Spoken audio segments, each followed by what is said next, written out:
আজকে ছন্দের গড় নির্ণয় আমরা দেখব, কি করে ছন্দের গড় নির্ণয় করা হয়। এর আগে আমরা পড়েছি কিভাবে লঘু বর্ণ কিভাবে গুরু বর্ণ নির্ণয় করতে হয়। ছন্দের গড় নির্ণয় প্রসঙ্গে আচার্য গঙ্গা দাস কে আচার্য গঙ্গা দাস ছন্দমঞ্জরি গ্রন্থে ছন্দের গড় নির্ণয় প্রসঙ্গে বলেছেন, ম স্ত্রীগুরু স্ত্রীলঘুশ্চ নকার, ম স্ত্রীগুরু স্ত্রীলঘুশ্চ নকার, ভাদি গুরু পুনরাদি লঘুর জ, যো গুরু মধ্যগত রল মধ্য, সো অন্ত গুরু কথিত অন্ত লঘুস্তঃ, গুরুরেক গকারস্তু লকার লঘুরেককঃ। বোঝা গেল? ম স্ত্রীগুরু স্ত্রীলঘুশ্চ নকার, ভাদি গুরু পুনরাদি লঘুর যহ, যো গুরু মধ্যগত রল মধ্য, সো অন্ত গুরু কথিত অন্ত লঘুস্তঃ, গুরুরেক গকারস্তু লকার লঘুরেককঃ। এবার প্রশ্ন হবে, প্রথম প্রশ্ন আমরা দেখি এখানে হতে পারে গণ কাকে বলে। এটা তো গণ নির্ণয় প্রসঙ্গে বলা হয়েছে, তো গণ কাকে বলে না, দেখো এই যে তিনটি অক্ষর বা বর্ণ, তিনটি অক্ষর বা বর্ণের সমষ্টিকে আমরা গণ বলবো। যেমন ধরো যদি আমরা এখানে যদি ভাদি গুরু, তাহলে 1 2 3 এই তিনটেকে আমরা এক একটা গণ বলবো। কি করে না, তিনটে বর্ণ বা অক্ষর আছে। এবার এখানে যদি আমি নির্ণয় করি লঘু গুরু, এরকম ভাবে নির্ণয় করি, তাহলে তিনটের যে সমষ্টি সেটাকে বলা হবে এক একটি গণ। ঠিক আছে? যেমন কি কি বলা হলো, ম গুরু ন গুরু, দেখা আছে দেখো, ম গণ দন্ত ন গণ, ভ গণ অন্তর্জ গণ, বর্গীয় জ, র দন্তেশ ত। হ্যাঁ, আর যদি একটা গুরু বর্ণ থাকে তাহলে সেটাকে বলা হবে গ গণ, আর যদি একটি লঘু থাকে তাহলে তাকে বলা হবে ল গণ। এইরকম ভাবে ছন্দ শাস্ত্রে মোট 10টি গণের কথা বলা হয়েছে, মোট 10টি গণের কথা বলা হয়েছে। তার মধ্যে পূর্ণগণ হচ্ছে কটি? 8টি। পূর্ণগণ মানে কি, 3টে করে অক্ষর বা বর্ণ সেখানে থাকবে, আর যেখানে একটি করে থাকবে সেগুলো হচ্ছে অপূর্ণগণ, মানে একটি সংখ্যা, সেখানে হয় গুরু হবে বা লঘু হবে। নিয়ম যেরকম খাটবে, আমাদের লঘু গুরু বর্ণ নির্ণয়ের যে নিয়ম আমরা শিখেছি, যেখানে বলা হয়েছিল কি, সানুসারশ্চ দীর্ঘস্য বিসর্গিত গুরু ভাবে বর্ণ সংযোগ পূর্বশ্চ তথা পাদান্ত গোপীবাদ, এই নিয়ম অনুসারে সেখানে আমরা গুরু বর্ণ লঘু বর্ণ নির্ণয় করেছি। তাহলে শ্লোকটা কি হলো? শ্লোকটা হলো, ম স্ত্রীগুরু শ্রীলঘুশ্চ নকার, ভাদি গুরু পুনরাদি লঘুর জ। ম স্ত্রীগুরু অর্থাৎ মগণ হবে যখন ত্রিগুরু, মানে তিনটে গুরুবর্ণ পাশাপাশি থাকবে। তিনটে গুরুবর্ণ পাশাপাশি থাকলে সেটাকে আমরা কি বলবো? মগণ বলবো।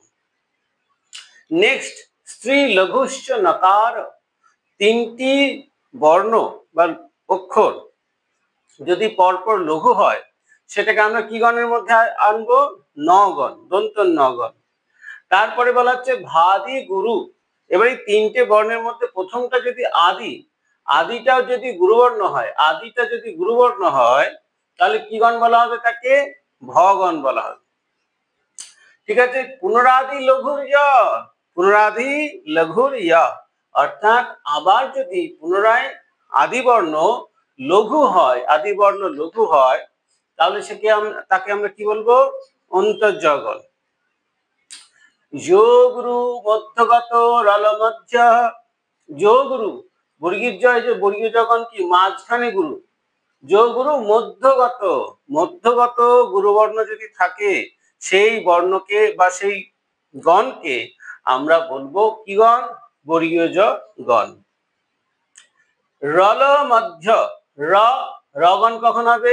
ল মানে কি? লঘু, মধ্য মানে মাঝখানে, তাহলে মাঝখানে মধ্যবর্তী লঘু যেটা সেটাকে বলা হবে কি গণ? র গণ। এই যে র, এই দেখো র মাঝখানে লঘু হলে তাকে আমরা র গণ বলবো।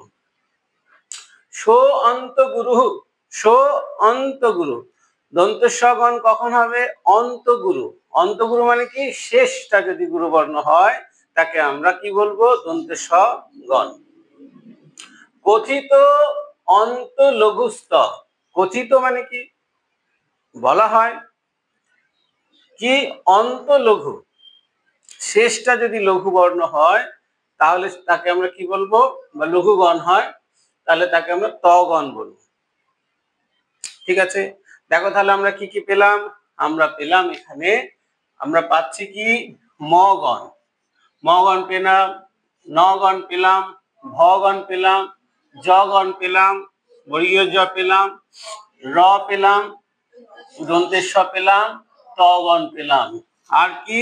গুরু রেক গকারস্তু লকার লঘু রেক, লঘু রেক, গুরু রেকা গকারস্তু, যদি একটা গুরু এক, এক গুরু, একটা যদি গুরু বর্ণ থাকে তাহলে সেখানে কি হবে?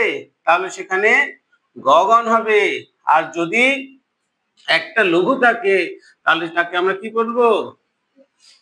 লঘু থাকলে একটা ল গণ। তাহলে ছন্দশাস্ত্রে মোট গণের সংখ্যা কত হলো?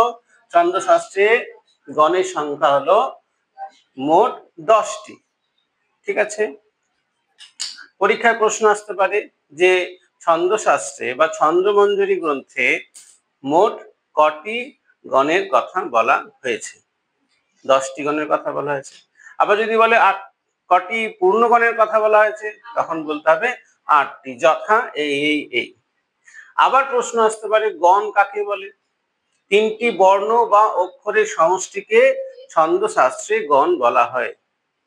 3টি বর্ণ বা অক্ষরের সমষ্টিকে কি বলা হয়? গণ বলা হয়। তাহলে আমাদের এখানে বোঝা গেল গণ সম্পর্কে আমরা বিস্তৃত আলোচনা করলাম। এবার আমরা উদাহরণ দেখে নেব কি করে কি হচ্ছে, কি করে কি হচ্ছে আমরা দেখে নিই। এবার দেখো আমরা এটা প্র্যাকটিস করেছিলাম, অর্থহি কন্যা পরকীয় এব। ঠিক আছে, লঘু গুরু নির্ণয় করে কি করা হয়েছিল? দেখো এটা হচ্ছে, এটা আমরা লঘু গুরু নির্ণয় করেছি। তো লাস্টে কি আছে? লঘু আছে। তাহলে অন্ত লঘু হলে কি হয়? ত গণ হয়, সেজন্য আমরা এখানে ত গণ লিখেছি। আবার একই আছে, অন্ত লঘু আছে, সেজন্য আমরা কি করব? ত গণ দিয়েছি এখানে। তাহলে দুটো পরপর কি হলো? ত গণ হলো। কটি বর্ণ আমরা নিয়েছি এখানে? 1 2 3, 3টি বর্ণ বা অক্ষরের সমষ্টি, এক একটি গণ। এখানে কি গণ হয়েছে? ত গণ হয়েছে। এখানে কি গণ হয়েছে? ত গণ হয়েছে। তারপর দেখো মাঝখানে গুরু আছে, মাঝখানে গুরু থাকলে কি গণ হয়? মাঝখানে গুরু থাকলে বর্গীয় জ গণ হয়। তাহলে আমরা বর্গীয় জ লিখেছি। তারপরে দেখো একটা গুরুবর্ণ একটা লঘুবর্ণ আছে, সেজন্য আমরা একে দুটোকে ভেঙেছি। 3টে যদি না থাকে তখন সেটাকে একটা একটা করে ভাঙতে হবে। ঠিক আছে, এইভাবে স্ল্যাশ চিহ্ন দিয়ে। তখন যেহেতু এটা একটি গুরুবর্ণ তাই গগন, একটি লঘুবর্ণ তাই এখানে লগন হয়েছে। ঠিক আছে, এই যে আমরা এখানে ছন্দটা লিখেছি, এখানে দেখো তাহলে ত ত বর্গীয় জ গ ল আছে, তাই না? এখন যেহেতু আমরা শুধু গড় নির্ণয় শিখছি, এখনো ছন্দ আমরা আসিনি, তো সেহেতু এখানে এই লটা পরে যখন আমরা ছন্দের সংজ্ঞা উদাহরণ করব তখন সেখানে ইন্দ্রবজ্জা বলে একটি ছন্দ আছে, সমাবৃত্ত ছন্দ। সেইখানে এই বটা যে পাদান্ত গৌপিবা, এই নিয়মে এটি গুরুবর্ণ হয়ে যাবে, তখন সেটা গ হবে এবং ছন্দটি মিলবে। বলা হয়েছে ত ত বর্গীয় জ গ গ, এই গণগুলি থাকলে ইন্দ্রবজ্র ছন্দ হয়। আমরা যখন সেটা পড়বো, আলোচনা করব, সেটা আবার আমরা দেখে নেবো কেন এখানে কি সমস্যা হয়েছে। এই প্রশ্নটা আবার তখন কিন্তু আসবে। তখন কিন্তু ওখানে একটা প্রশ্ন করতে হবে যে এখানে লঘু হয়েছিল বা লঘু হওয়ার কথা ব আছে, কোনো গুরুবর্ণের হওয়ার কোনো নিয়ম খাটছে না আপাতত, তখন কি হবে? পাদান্তে গৌপি বা বিকল্পে গুরুবর্ণ হওয়ার যে নিয়মটা আছে সেইটা এখানে হবে। ঠিক আছে। নেক্সট আমরা উদাহরণ দিয়েছি কি, সরসিজ মনোবিধ্যম শৈব লেনাপি রম্যম। সরসিজ মনোবিধ্যম শৈব লেনাপি রম্যম। দেখো পরপর তিনটে লঘু হয়েছে, সেই জন্য কি গণ হয়েছে? নগণ। আবার পরপর তিনটে লঘু হয়েছে, সেই জন্য কি হয়েছে? নগণ। আর পরপর কি হয়েছে? মগণ হয়েছে, অর্থাৎ সরি পরপর তিনটে গুরুবর্ণ হয়েছে। পরপর তিনটে গুরুবর্ণ হলে কি হয়? মগণ হয়। ম স্ত্রী গুরু। যদি কেউ এই শ্লোকটি মুখস্থ করে নেয় তাহলে তার এই জিনিসগুলো অতটা মনে না রাখলেও হবে। এই শ্লোক অনুযায়ী সে বলে দিতে পারবে কোনটা কি হবে। ঠিক আছে, তারপরে দেখো আদি লঘু হয়েছে। আদি লঘু হলে কোন গণ হয়? কোন গণ হয়? আদি লঘু পুনরাদি লঘু জ, অন্তর্জ গণ হয়েছে। আবার লঘু হয়েছে আদি, সেজন্য এখানে অন্তর্জ গণ হয়েছে। তাহলে কি হলো? ন ন ম জ জ, এগুলো সব ছন্দের লক্ষণ, আমরা পরে পড়বো, এই জন্য এই উদাহরণগুলো আমরা এখানে নিয়েছি। এটা যেমন ইন্দ্রবজ্রের ছন্দের উদাহরণ, এটা হচ্ছে যে মালিনী ছন্দের উদাহরণ।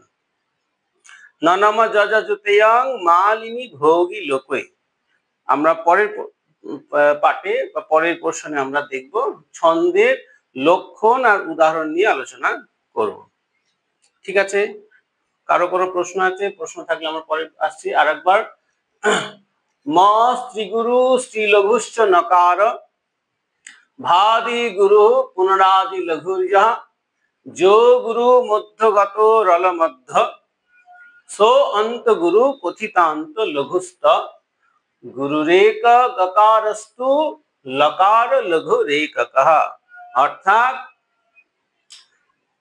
মগণ তিনটে গুরুবর্ণ থাকলে হবে, তিনটি লঘু থাকলে নগণ হবে, আদি গুরু হলে ভগণ হবে, আদি লঘু হলে অন্তর্যগণ হবে, মাঝখানে গুরু হলে বর্গীয়জগণ হবে, মাঝখানে লঘু হলে রগণ হবে, অন্ত গুরু হলে দন্তস্বগণ হবে, অন্ত লঘু হলে ত হবে, আর একটি গ বা গুরু থাকলে সেটা গগণ হবে, আর একটি লঘু থাকলে লগন হবে।